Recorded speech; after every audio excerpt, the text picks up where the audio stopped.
Well, I think what people can expect from this exhibition is a look at what the Loyalist community was like 30 years ago. This work was produced between 1988 and 1991. So while some things have not changed, there are also many things that have changed. So in a sense, this is like a time capsule of the Loyalist community from 30 years ago.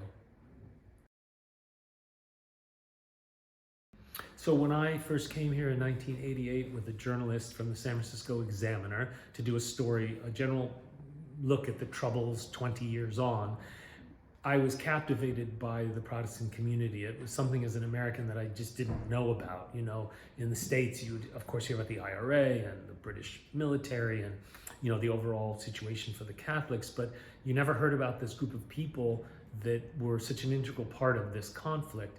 And then as I got more into it, I learned about the connections between the Ulster Protestant community and then really the founding of the United States. So anyway, as I learned more about this, I decided, this is an aspect of this conflict that is underreported. And that's really what drew me to it.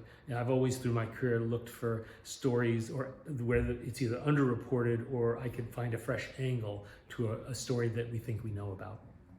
In a conflict, there's obviously different sides that I think it's very important to humanize and explain all sides so that hopefully that contributes to a better understanding of what motivates people to believe what they believe and to act the way they act. So at this moment, I don't have plans to do any follow-up work specifically on the Loyalist or Protestant community here in Northern Ireland, but I am here, during this visit, I am beginning, it's the early stages of what I hope to be a new project looking at the issue of restorative justice.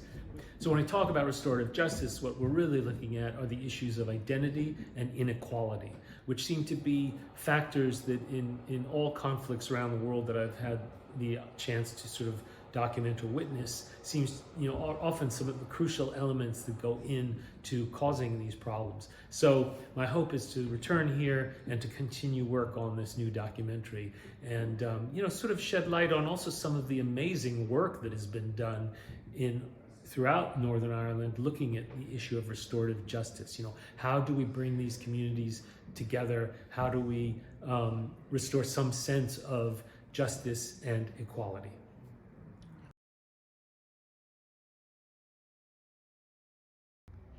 So for me, my book, No Surrender, was, in a sense, it was sort of like the compilation of the work I had done on this issue, on this community. And it was, often books are kind of, it's like how we put a project to bed, but it's also how we sort of, it becomes part of our legacy. It's the final note of a project that hopefully will last for a very long time. Well, my favorite local delicacy is also something I try to avoid, which is the Ulster fry. It's delicious and basically keeps you going for the whole day, but it also is incredibly unhealthy.